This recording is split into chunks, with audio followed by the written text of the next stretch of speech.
আজকের বিষয় চুম্বক ক্ষেত্রে গতিশীল আহিত কণার উপর ক্রিয়াশীল বল।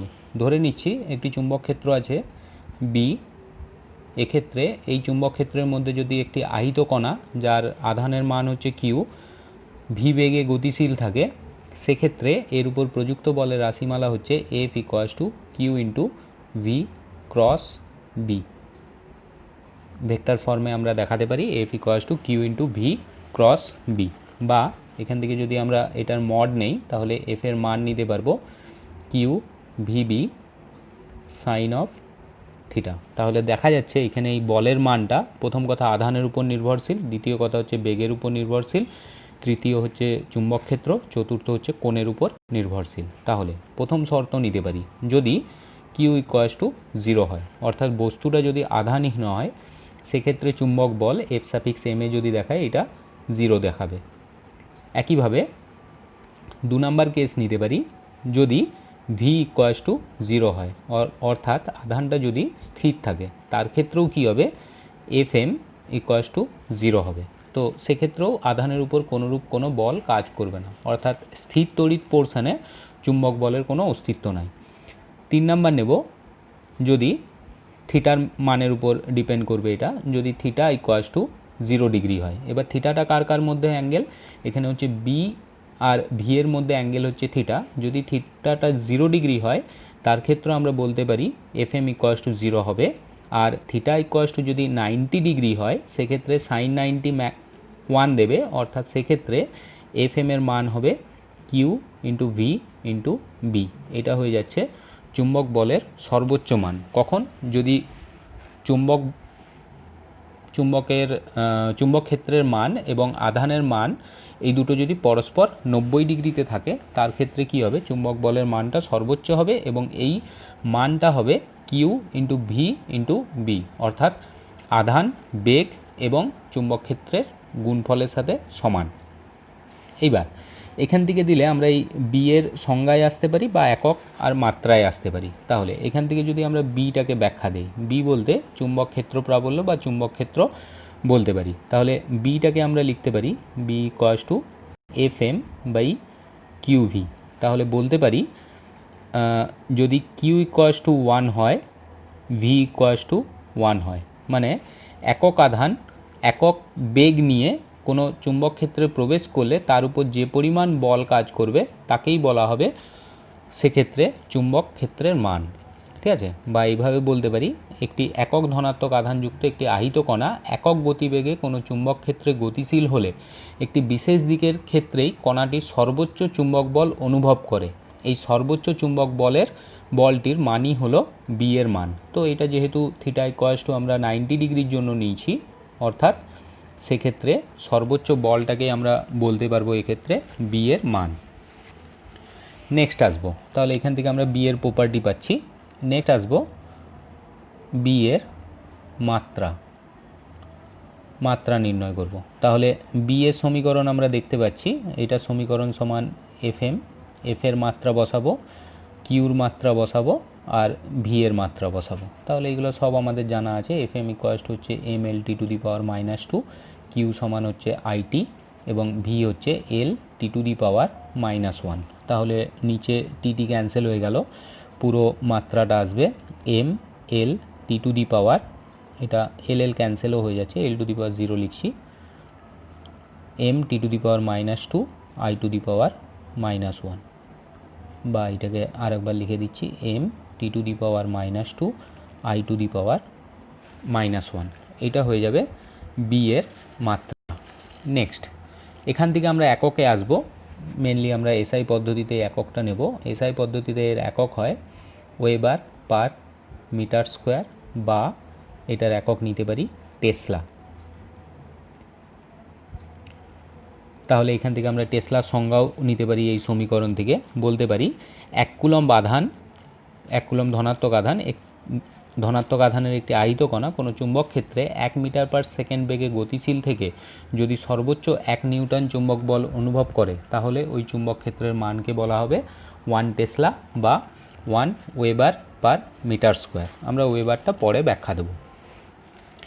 তাহলে এখান থেকে ক্রস গুণের তাৎপর্যটা কি আসবে, এখানে আমরা সমীকরণ পেলাম F M equals to Q into V cross B. এবার এই ক্রস গুণের তাৎপর্যটা কি সেটা দেখব। ধরে নিচ্ছি কোনো একটা সময় বিটা এই বরাবর কাজ করছে, তাহলে এটা যদি বি হয়, এবার এটা যদি ভি হয়, তাহলে ভি ক্রস বি করছি, অর্থাৎ গুণটা ঘড়ির কাঁটার বিপরীত দিকে হচ্ছে। যেহেতু গুণটা ঘড়ির কাঁটার বিপরীত দিকে হচ্ছে, তাই এক্ষেত্রে চুম্বক বলের মানটা এফটা ওপরের দিকে হবে। এই বরাবর আমরা এফটা দেখাতে পারি, অর্থাৎ এক্ষেত্রে এই এফটা ভি এর সাথেও 90 ডিগ্রিতে থাকবে এবং চুম্বক ক্ষেত্রের সাথেও 90 ডিগ্রিতে থাকবে। অর্থাৎ আমরা বলতে পারি এখান থেকে F M perpendicular to V, আবার F M perpendicular to B. এটা ক্রস প্রোডাক্টের নিয়ম অনুযায়ী আমরা জানি, কারণ এ ক্রস বি সমান A B sine theta N cap.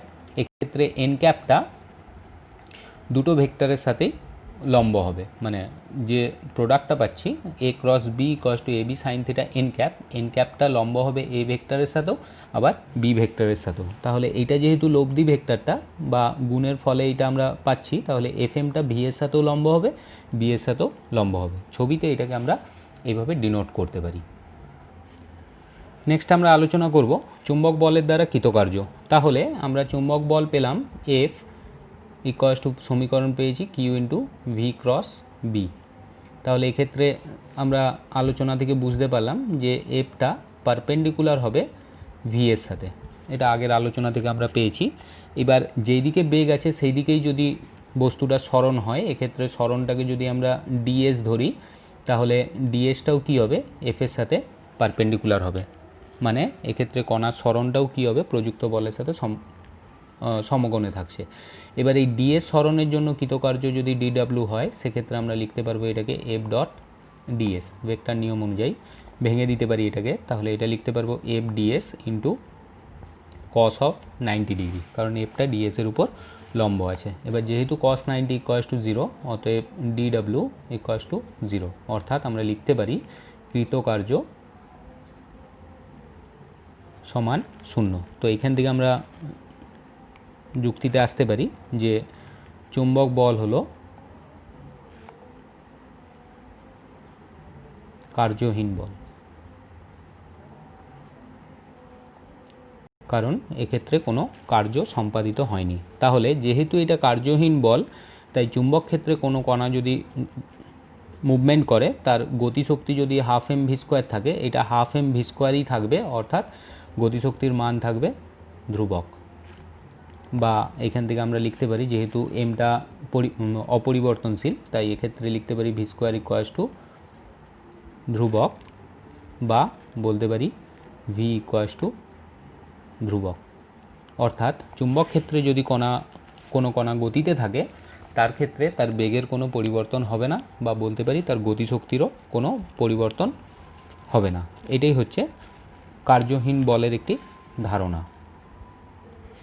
তাহলে এখানে যেহেতু ক্রস প্রোডাক্টের নিয়ম আছে, তাই আমরা এখানে প্রযুক্ত বলের দিকটা বের করবার জন্য আমরা ফ্লেমিংয়ের বাম হস্ত নিয়ম নিতে পারি। তো বাম হস্ত নিয়মটাকে যদি আমরা ডাইরেকশনের আকারে দেখাই, এইভাবে দেখাতে পারি। ধরে নিচ্ছি এটা বাম হাতের তর্জনী, এটা মধ্যমা এবং এটি বৃদ্ধাঙ্গুষ্ঠ, এরা পরস্পর 90 ডিগ্রিতে আছে। তাহলে সূত্র বলছে বাম হাতের বৃদ্ধাঙ্গুষ্ঠ তর্জনী ও মধ্যমাকে পরস্পরের সঙ্গে সমকোণে রেখে যদি তর্জনী চুম্বক ক্ষেত্রের অভিমুখে, যেহেতু এটা তর্জনী নিয়েছি, এটা যদি চুম্বক ক্ষেত্রের অভিমুখে অর্থাৎ বি নির্দেশ করে ও মধ্যমাকে আহিত কণার গতির অভিমুখে রাখা হয়, অর্থাৎ এটা মধ্যমা নিচ্ছি, তাই এটাকে যদি আমরা ভি দেখাই রাখা হয়, তবে বৃদ্ধাঙ্গুষ্ঠ কণাটির উপর ক্রিয়াশীল চুম্বক বলের অভিমুখ নির্দেশ করবে। অর্থাৎ ঠিক এই দুটো 90 ডিগ্রিতে এই বরাবর কি হবে প্রযুক্ত বলটা কাজ করবে। তাহলে আমরা বলতে পারি বি আর ভিটা একটা তলে আছে, যে তলের সাথে এফটা কি হচ্ছে 90 ডিগ্রিতে আছে। তাহলে যদি সূত্রটা আরেকবার রিপিট করি, বলতে পারবো বাম হাতের বৃদ্ধাঙ্গুষ্ঠ তর্জনী ও মধ্যমাকে পরস্পরের সঙ্গে সমকোণে রেখে যদি তর্জনীকে চুম্বক ক্ষেত্রের অভিমুখে ও মধ্যমাকে আহিত কণার বেগের অভিমুখে রাখা হয়, তবে বৃদ্ধাঙ্গুষ্ঠ কণাটির উপর ক্রিয়াশীল চুম্বক বলের অভিমুখ নির্দেশ করবে। এটা হচ্ছে ফ্লেমিংয়ের বামহস্ত নিয়ম। এখান থেকে আমরা ভি আর বি এর যদি ডাইরেকশন দেওয়া থাকে এফ, বা যদি এফ ভি বা যে কোনো দুটো যদি দেওয়া থাকে, তৃতীয় জনের দিকটা কোনটা হবে সেটা আমরা নির্ণয় করতে পারবো। নেক্সট আমরা আলোচনা করব সুষম চৌম্বক ক্ষেত্রে আহিত কণার গতি। তাহলে এখানে সুষম চৌম্বক ক্ষেত্র বলতে কী রকম বুঝবো। প্রথমে চুম্বক ক্ষেত্র আলোচনা করে নেব। সুষম চুম্বক ক্ষেত্র, তো এটার ক্ষেত্রে আমরা নিতে পারি সুষম চুম্বক ক্ষেত্রকে অনেকভাবে দেখানো যায়। যেমন যদি কতগুলো সমান্তরাল লাইন দিয়ে দেখাই, তো এটার ক্ষেত্রে এটা বাম দিক থেকে ডান দিকে আছে, এটাকে আমরা সুষম চুম্বক ক্ষেত্র হিসাবে ধরতে পারি। তো এটার বাম পাশে কোথাও একটা নর্থ পোল আছে, যেহেতু সমান্তরাল লাইন অসীমে আছে ধরতে পারি, ডান পাশে সাউথ সাইড আছে।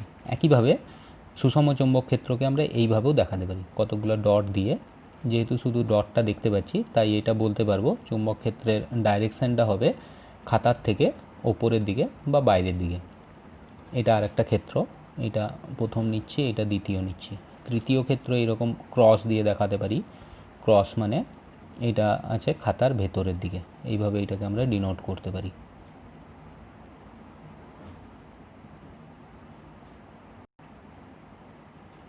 চতুর্থ, যদি আমরা ফাইনাইট ফিল্ড নেই, সেক্ষেত্রে আমরা দুটো চুম্বক নিচ্ছি। এটা আমাদের সি ছবি এলো, এটা ধরে নিচ্ছি নর্থ আছে, এটা সাউথ আছে। তাহলে এর ক্ষেত্রে ফিল্ডের ডাইরেকশন এইভাবে আমরা দেখাতে পারি। এটাও সুষম চুম্বক ক্ষেত্র হিসাবে চিহ্নিত হবে। তো এই তিনটা হচ্ছে সুষম চুম্বক ক্ষেত্র। এইবার এই ক্ষেত্রগুলিতে যদি আমরা চুম্বক ক্ষেত্রের গতি নির্ণয় করি, তাহলে হেডিং দিচ্ছি আহিত কণার গতি।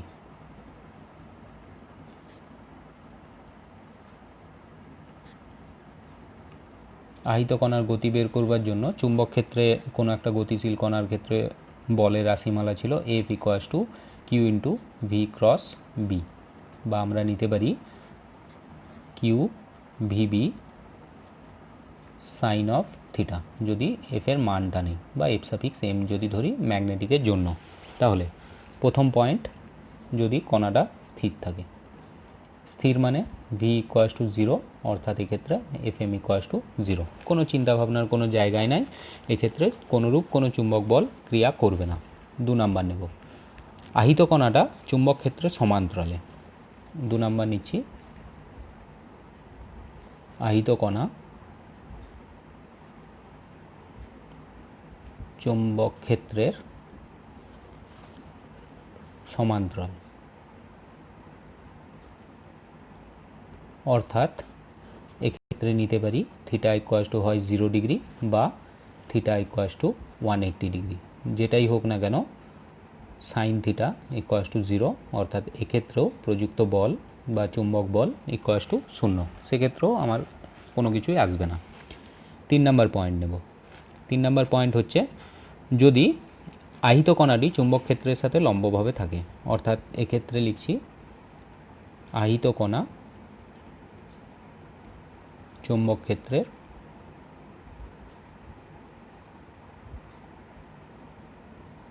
লম্ব।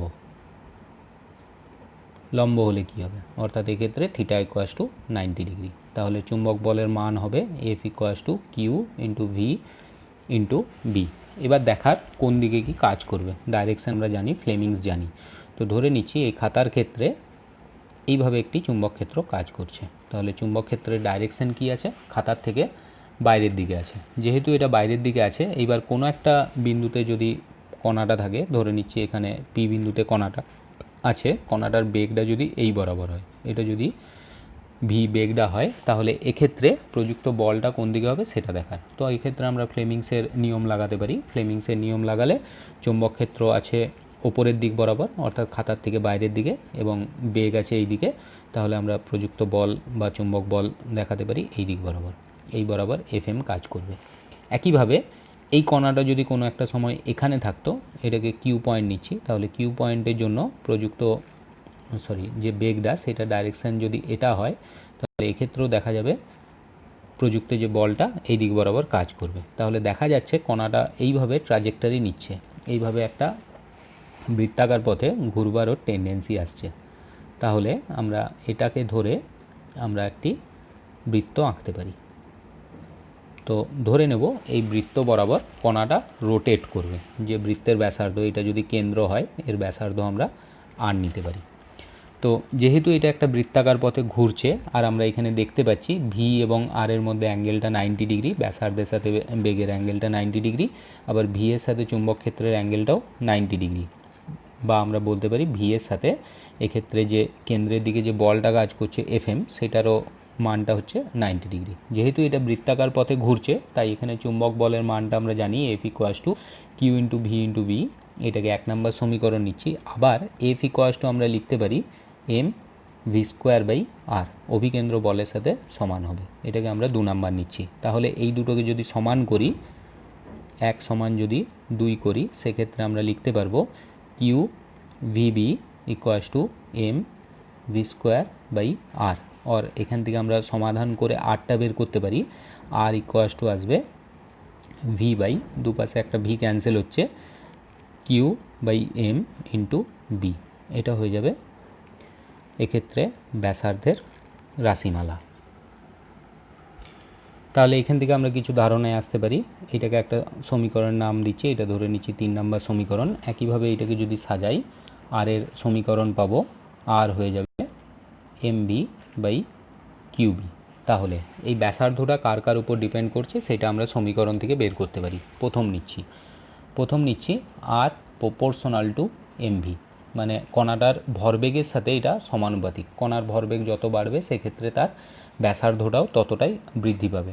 2 নাম্বার নিতে পারি এক্ষেত্রে আর প্রপোর্শনাল টু 1 বাই বি, অর্থাৎ চুম্বক ক্ষেত্রের সাথে এটা ব্যস্তানুপাতে পরিবর্তিত হয়। আবার 3 নাম্বার নিচ্ছি আর প্রপোর্শনাল টু 1 বাই কিউ, অর্থাৎ আধান কি হবে তার উপরেও এটা নির্ভরশীল। যদি আধানের মান বেশি হয় সেক্ষেত্রে ব্যাসার্ধ কম হবে, আধান যদি ছোট হয় তার ক্ষেত্রে ব্যাসার্ধ বড় হবে। 4 নম্বর সমীকরণ নিতে পারি, 4 নম্বর সমীকরণ বলছি আলোচনা নিতে পারি, সেটা আমরা এই 3 নম্বর কেস থেকে আসতে পারি। তো এক্ষেত্রে আমরা লিখতে পারি R proportional to 1 by Q by M. এবার কিউ বাই এম হচ্ছে আপেক্ষিক আধানের মান, তাহলে দেখতে পাচ্ছি এখানে ব্যাসার্ধটা কি হচ্ছে কিউ বাই এম এর রেশিও বা আপেক্ষিক আধানের ব্যস্তানুপাতে পরিবর্তিত হচ্ছে। নেক্সট এখান থেকে আমরা দুটো জিনিস আরও নির্ণয় করব, একটা হচ্ছে আবর্তনকাল ও সাইক্লোটন কম্পাঙ্ক।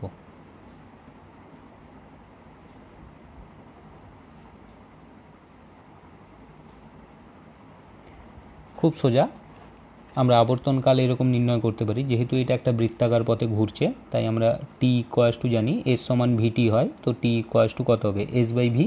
এক্ষেত্রে এসটা আমরা পরিধি লিখতে পারি 2 pi R by beg V. এবার আর এর মানটা আমরা জানি, তাহলে টি ইকুয়াস টু আসবে 2 পাই ইন্টু, এক্ষেত্রে আমরা মানটা বসাবো, এখানে আমার আর বাই ভিটা আছে, আর বাই ভি এর মান চলে আসবে এম বাই কিউবি। এলো কোথার থেকে R equals to M V by Q B, সেখান থেকে আমরা এই মানটা নিয়ে এসেছি। এটা দিলে পর্যায়কালে রাশিমালা চলে এলো, বা টি ইকুয়াস টু হচ্ছে 2 পাই এম বাই কিউবি। এবার কম্পাঙ্ক আসবে বা সাইক্লোটন কম্পাঙ্ক, কম্পাঙ্কের সাথে পর্যায়কালের রাশিমালা আমরা জানি এন ইকুয়াস টু হয় 1 বাই টি, অতএব এক্ষেত্রে আমরা লিখতে পারি N equals to Q B by 2 pi M, এটা হয়ে যাবে সাইক্লোটন কম্পাঙ্কের রাশিমালা। এই কম্পাঙ্কটাকে সাইক্লোটন কম্পাঙ্ক কেন বলা হয় সেটা আমরা পরবর্তী ক্ষেত্রে আলোচনা করব। নেক্সট আলোচনা করব আহিত কণাটা যদি যে কোনো কোণে গতিশীল হয়। ধরে নিচ্ছি চুম্বক ক্ষেত্রটা এইরকম আছে আপওয়ার্ড ডাইরেকশানে, এই বরাবর আমরা বি দেখাচ্ছি চুম্বক ক্ষেত্রের ডাইরেকশান। এবার আহিত কণাটা যদি যে কোনো ডাইরেকশানে প্রবেশ করে, ধরে নিচ্ছি এটা চুম্বক ক্ষেত্রের সাথে এইরকম একটি ডাইরেকশানে প্রবেশ করেছে, অর্থাৎ এটা যদি কণার বেগ ভি হয়, ধরে নিচ্ছি এটা উলম্বের সাথে অর্থাৎ চুম্বক ক্ষেত্রের সাথে থিটা কোণ করেছে। এটা যদি থিটা হয় এই ভিটাকে আমরা উপাংশে ভাঙতে পারি, তাহলে এই দুটো উপাংশ হয়ে যাবে। এই বরাবর থাকবে হচ্ছে ভি সাইন থিটা, এই বরাবর থাকবে হচ্ছে ভি কস অফ থিটা। তাহলে এটার দুটো আলোচনা হবে। প্রথম আলোচনা করব ভি সাইন থিটা কম্পোনেন্টটা নিয়ে। তাহলে এই ছবি থেকে দেখতে পাচ্ছি এক্ষেত্রে V sine of theta perpendicular to B হয়ে যাচ্ছে, কারণ এটা অনুভূমিক উপাংশ আছে, বিটা উলম্ব দিকে আছে, তাহলে আমরা বলতে পারি ভি সাইন থিটাটা বি এর সাথে লম্ব হচ্ছে। তাহলে আমরা একটু আগে যেগুলো ক্যালকুলেশন করলাম, অর্থাৎ 90 ডিগ্রিতে প্রবেশ করলে যা যা পেয়েছিলাম এখানেও আমরা তাই নেব, ওখানে ব্যাসার্ধের রাশিমালা ছিল R equals to M V by Q B. তো এখানে শুধু ভি না নিয়ে এখানে ভি এর মানটা হয়ে গেছে ভি সাইন থিটা। তাহলে এখানে ব্যাসার্ধটাকে যদি আমরা আর প্রাইমে দেখাই, আর প্রাইম ইকুয়ালস টু হয়ে যাবে M V sine theta by QB. এটা হয়ে যাবে ব্যাসার্ধের রাশিমালা। এটাকে 1 নম্বর সমীকরণ দিচ্ছি। একইভাবে যদি পর্যায়কাল বের করি, ওখানে পর্যায়কাল ছিল T equals to 2 pi M by Q B. তো দেখা যাচ্ছে এখানে কোথাও এটা বেগের উপর নির্ভরশীল নয়, তাই এই রাশিমালাতে কোনোরূপ কোনো পরিবর্তন হবে না। এটা 2 নম্বর ইকুয়েশন যা ছিল ওখানে এখানেও একই থাকবে। এখান থেকে কম্পাঙ্কে আসব। যেহেতু পর্যায়কালে বেগের কোনো অংশ নেই, তাই পর্যায়কাল যেহেতু চেঞ্জ হয়নি, তাই কম্পাঙ্কেরও কোনো পরিবর্তন হবে না। এন ইকুয়ালস টু লিখতে পারি 1/t, আর এখান থেকে কম্পাঙ্ক এন ইকুয়ালস টু হয়ে যাবে কিউবি বাই 2 পাই এম। যা ছিল কম্পাঙ্কটা বা সাইক্লোটন কম্পাঙ্কটা একই থাকবে। এটা 3 নম্বর সমীকরণ। তাহলে পরিবর্তন কি আসবে? এক্ষেত্রে পরিবর্তন যেটা আসবে সেটা হচ্ছে কণাটার আর একটা বেগের উপাংশ রয়ে গেল বলতে ভি কস থিটা। তাহলে আমরা বলতে পারি ভি সাইন থিটা কণাটাকে এইরকম একটি বৃত্তাকার পথে ঘোরাবে, কিন্তু ভি সাইন থিটা কী করবে, একে ধীরে ধীরে করে উপর দিকে ওঠাবে। মানে এর যে ট্রাজেক্টরি বা পথটা হবে সেটা এরকম স্পাইরাল বা সংকিল পথে হিসাবে দেখতে পাবো আমরা। মানে কণাটা বৃত্তাকার পথে ঘুরতে ঘুরতে ধীরে ধীরে করে উপর দিক বরাবর উঠতে শুরু করবে। তো যে কোনো পথে প্রবেশ করলে কণাটার যে ট্রাজেক্টরি বা পথটা হবে সেটা বলতে পারি কুণ্ডলিত হতে পারে বা সংকিল হতে পারে। নেক্সট আমরা এখান থেকে আলোচনা করব হচ্ছে পিচ। এবার পিচ ব্যাপারটা আমরা যখন ক্লাস 11-এ প্র্যাকটিক্যাল করেছিলাম স্ক্রু গেজের ক্ষেত্রে দেখেছিলাম। পিচের ব্যাপারটা হচ্ছে কোনো একটা জিনিস যদি একটা কমপ্লিট রোটেশন করে সেটা রৈখিক বরাবর যতটা তার সরণ হবে তাকে বলা হয় পিচ। মানে পিচটাকে আমরা এইভাবে আমরা বলতে পারি। তো এখানে দেখতে পাচ্ছি কণাটা জেড অক্ষ বরাবর উঠছে, তাহলে এর একটা কমপ্লিট রোটেশনে মানে একটা পূর্ণ চক্করে এটা জেড অক্ষ বরাবর যতটা সরণ ঘটাবে তাকে বলা হবে পিচ। মানে এক্ষেত্রে যদি নাম দেয় এটা ও এটা এ, একটা পূর্ণ চক্করে যদি কণাটা ও থেকে এতে যায় তাহলে এই ও থেকে এটাকে বলা হবে পিচ। এটা ইম্পর্টেন্ট। তাহলে পিচ সমান আমরা লিখতে পারবো আবর্তনকাল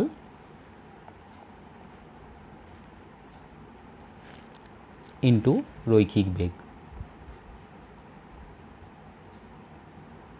কারণ যে সময় একটা রোটেশন নিচ্ছে সেই সময়ে ওটা যাচ্ছে, তাই পিচ সমান এস সমান ভিটি সমীকরণ থেকে যেতে পারি। তাহলে এখানে কি হবে, টিটা আবর্তনকাল নেব আর বেগটা যেটা হবে সেটা রৈখিক বেগটা নেব। তাহলে এক্ষেত্রে আবর্তনকাল রাশিমালা আমরা জানি 2 পাই এম বাই কিউবি, আর এক্ষেত্রে রৈখিক বেগ যেটা আছে উলম্ব দিক বরাবর নেব সেটা হচ্ছে ভি কস অফ থিটা। তাহলে এখান থেকে আমরা যদি সমাধান করি পুরোটাই নির্ণয় করতে পারবো। এইবার এই ভি এর মানটা আমরা এই 1 নম্বর সমীকরণ থেকে নিয়ে আসতে পারি। তাহলে 1 নম্বর সমীকরণকে যদি ইউজ করি এটাকে লিখতে পারবো 2 pi M by কিউবি।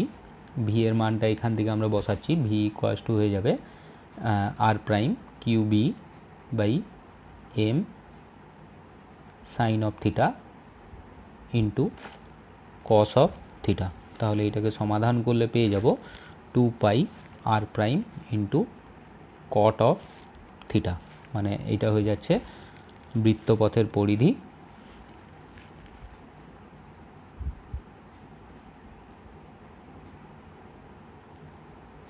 Into cot of theta. এটাই হয়ে যাবে পিচের রাশিমালা। এটা থেকে শর্ট কোশ্চেন বা এমসিকিউ কোশ্চেন বহু ধরনের কোশ্চেন আসে। তো এটাই হচ্ছে কোনো একটা কণা চুম্বক ক্ষেত্রে কীরকমভাবে আচরণ করবে বিভিন্ন কেসে তার সম্পূর্ণ আলোচনা।